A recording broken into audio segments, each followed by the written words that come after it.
From Storm Tracker 6, this is Forecast First, sponsored by Auto Owners Insurance. Simple human sense.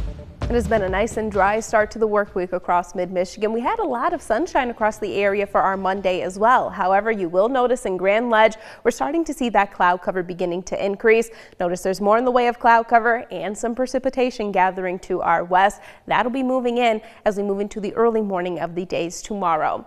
Temperature-wise, we're at 36 degrees here in Lansing, 39 for our current temperature in Mason and Charlotte, 37 degrees over in Jackson and Howell. As we go throughout the rest of the night, we are mainly going to be dry with that cloud cover increasing across the area, but temperature-wise, we're going to be cooling all the way down into the upper 20s as we kick off our Tuesday, and during the day, we're only going to make it up to a high in the mid-30s. I'll have more details in just a bit. 6 News at 6 starts right now. WLNS is here for you, celebrating 75 years of bringing you the news with 6 News at 6. 6 News is following a possible violation of ethics rules by a Lansing City Council member. It's our top story at 6. Thanks for joining us. I'm Jorma Duran. Siobhan is off today. Tamara Carter is the council member in question after some fellow city officials say one of her recent council votes poses of a possible conflict of interest. The council just got together for a meeting tonight at City Hall. Karina details. Karina, what have you learned? Jorma, the City Council is meeting tonight 1 week after that controversial vote in last week's meeting on November 10th. Now, in that meeting, Carter voted to rescind a make safe or demolish order for a property owned by her sister-in-law, Alicia Flowers. The property at 108 South Martin Luther King Jr. Boulevard was originally subject to the order in April of this year. I spoke with Flowers this afternoon, and she tells me she's put about $80,000 into the home already and has further plans to improve the property. She says the delays to meet compliance were caused by the contractor failing to complete tasks and her own personal health struggles. The concern around Carter's vote last week stems from the failure to recuse her vote, like she's done in past situations involving properties owned by what she calls an indirect family member. Now, a city ethics ordinance says no officer or employee shall vote upon regulation relating to any business in which the officer or employee or a member of his or her immediate family has a financial or personal interest. The ordinance defines family and includes in-laws. Now, after reaching out to Carter earlier today, she did send us an email just before tonight's meeting. She says, quote, after further review with the city attorney, it was deemed that there was no conflict of interest or appearance of conflict of interest. As an at-large representative of the city, I've been elected to vote for the will of the people, and I take that responsibility very seriously, end quote. Now, documents also show that Carter failed to list her sister-in-law's businesses on financial interest forms as required by the ethics ordinance. We'll be sure to keep you updated as this story develops, both on air and online. But for now, I'm here for you live in Lansing. Karina Prieto, 6 News. Karina, thank you very much. A district court judge ordered a landlord being sued by Lansing to pay $4,500 in fines for failing to bring 6 properties into compliance with the city's housing ordinance. Judge Tony Flores ordered Lansing landlord Christian Nwabu to pay $750 for each property he has not brought into compliance with the city's housing laws. That adds $4,500 to the $9,000 court records show Nwabu still owes in previous fines for failing to bring his properties into compliance.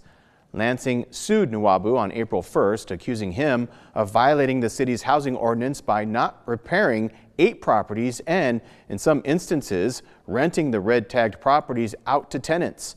Ingham County Treasurer Alan Fox also told 6 News in September that Nwabu owed more than $338,000 in unpaid property tax.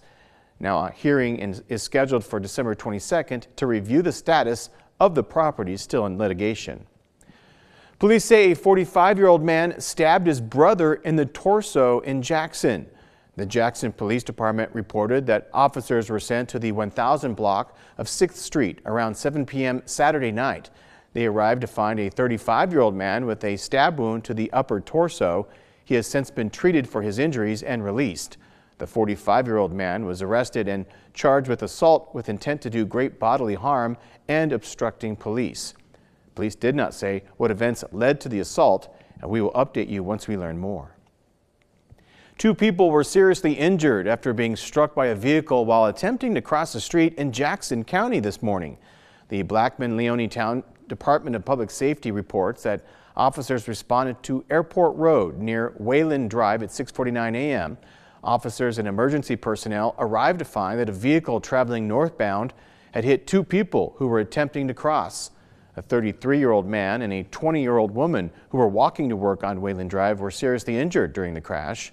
The department says that visibility conditions may have been a contributing factor due to that time of day. It adds that speed is not believed to have been a factor.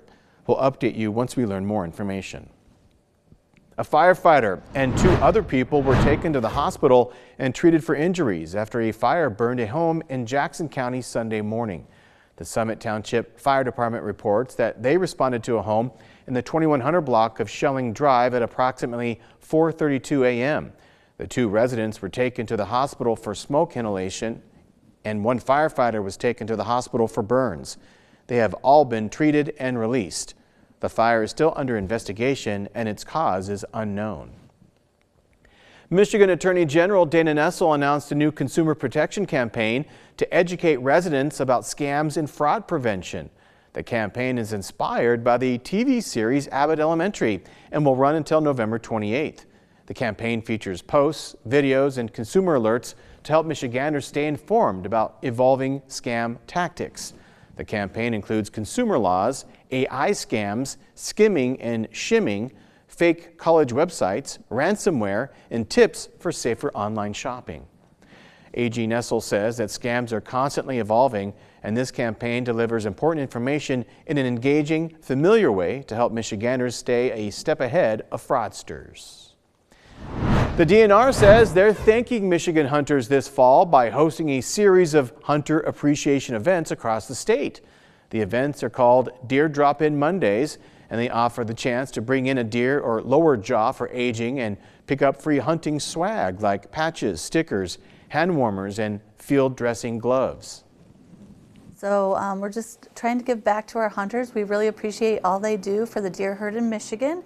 We'd love to see your kids come out. We want to get people interested in hunting early. So we have some great swag for kids. You can buy your hunting and fishing licenses here. Attendees could also connect with DNR staff and fellow hunters and talk about the season. From Storm Tracker 6, this is Weather First, sponsored by Auto Owners Insurance. Simple human sense. Even though our temperatures across the area today did top out just a few degrees below average for this time of year, overall it was still a really nice and very sunny start to the work week across mid-Michigan. Mark capturing this beautiful picture of the sun setting over in DeWitt over the weekend. That's our Picks on 6 winner for today. Remember, you too can submit your picture to our website, WLNS.com/share. You have a chance to see it right here on 6 News at 6 every single evening. Now, we are going to be tracking the chance for precipitation as we go into the day tomorrow, so hopefully you were able to spend some time outside and enjoy the dry weather and sunshine that we had in place today. Notice that precipitation already beginning to gather off to our west. Good news is it is going to take quite some time to actually make its way into our region. We're staying dry overnight tonight, cloud cover increasing across the area, and then early tomorrow morning, right around 5-6 o'clock, we're adding in the chance for a couple of snow showers across the region. And then once we get past daybreak tomorrow, our temperatures will very slowly begin to warm. We're only going to top out in the mid-30s across the area for our Tuesday, but still, even that warm up of a few degrees above freezing will transition our precipitation from snow over into a wintry mix of rain, sleet, and likely some snow pellets as well. That's going to continue as we go throughout most of the day on Tuesday. Notice by the time we get into late Tuesday afternoon, we're drying things out, holding on to those dry conditions as we make our way into Wednesday as well.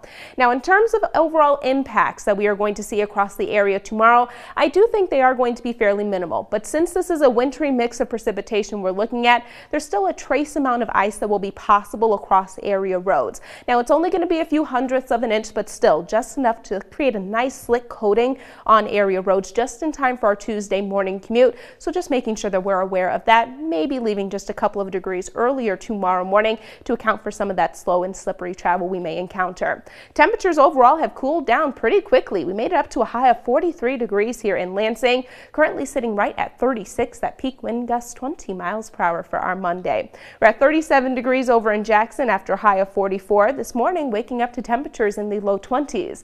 It was a similar situation over in Hillsdale stale throughout the day. Today, we only were able to warm up right around 20 degrees. Morning low was in the mid-20s, a high of 45, and our final stopover in St. John's, 39 degrees after a high of 43 and a peak wind of 16 miles per hour. Overnight tonight, the cloud cover begins to increase, and then that wintry mix moves in early tomorrow morning.